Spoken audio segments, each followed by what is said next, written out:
ఈరోజు మనం చెప్పుకునే నీతి కథ కృతజ్ఞత. గంగులు పెద్ద గజదొంగ. ఎంతో తెలివిగా దొంగతనాలు చేసి తప్పించుకునేవాడు. పాతపల్లి గ్రామస్థుడై వరదయ్యకు నా అనేవాళ్లు లేరు. ఆస్తినంతటినీ దానాలు చేసి దాతగా పేరు పొందాడు.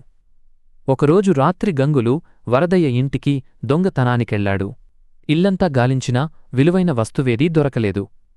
నిరాశగా వెళ్లబోతుండగా చప్పుడు విని ఎవరు అని వరదయ్య గట్టిగా అరిచాడు.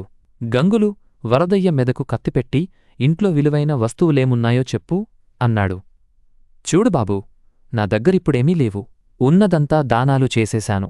ప్రస్తుతం కీర్తి తప్ప ఏమీ మిగలేదు అన్నాడు వరదయ్య. జైనసలే మంచివాడిని కాను. ఏమీ లేవంటే ప్రాణాలు తీసేస్తాను అన్నాడు గంగులు. చావుకి దగ్గరపడ్డవాణ్ణి చంపితే ఏమొస్తుంది?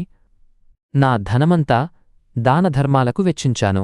కావాలంటే వరదయ్య ఎలాంటివాడని చుట్టుపక్కల గ్రామాల్లో ఎవరిని అడిగినా చెప్తారు అన్నాడు వరదయ్య.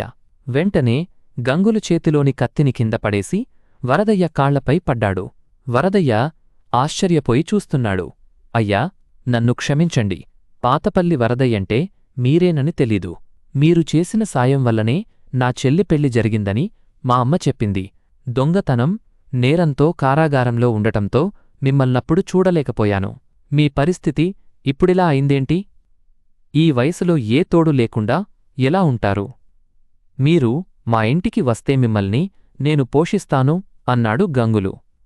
ఏంటి, దొంగతనం చేస్తూ నన్ను పోషిస్తావా? నీకు నిజంగా నామీద గౌరవముంటే దొంగతనాలు మానేసి కష్టపడి బతుకు. అప్పుడు నేను సంతోషిస్తాను అన్నాడు వరదయ్య. తాత, నేను దొంగిలించిన సొమ్మంతా నీకే ఇస్తాను, తీసుకో. కాని మా ఇంటికి వచ్చి మాతోపాటు ఉండటానికి ఒప్పుకో. మా కుటుంబాన్ని ఆదుకున్నావన్న అభిమానంతో అడుగుతున్నా అన్నాడు గంగులు. నువ్వు నాకు దొంగ సొమ్ము ఇస్తావా? నేను సొమ్ముతో పట్టుబడి అందరితో చివాట్లు తినాలా?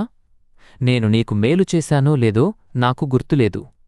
కాని నీవు నాకు కీదు తలపెట్టకు. నన్ను ఇలాగే బ్రతకనివ్వు. నాకు డబ్బుమీదే ప్రేముంటే దానాలు చేయకుండా నా ఆస్తినంతా దాచుకునేవాడిని. అంతెందుకు, నా మీద ఇంత ప్రేమ చూపుతున్నానంటే నీ కుటుంబాన్ని ఆదుకున్నానన్న కృతజ్ఞతతోనే కదా? లేకపోతే నన్ను చంపేసేవాడివి నువ్వే చెప్పు. దొంగతనం మంచిదా అని ప్రశ్నించాడు వరదయ్య. ఆ మాటకు గంగులలో పరివర్తన కలిగింది. క్షమించమంటూ వరదయ్యను వేడుకున్నాడు. తరువాత దొంగతనాలు మానేసి కష్టపడి సంపాదించుకుంటున్నాడు. అంతేకాదు, వృద్ధాప్యంలో మంచానపడ్డ వరదయ్యను ఆదుకుని తన రుణం తీర్చుకున్నాడు. నీతి: చేసిన మేలును మరువరాదు.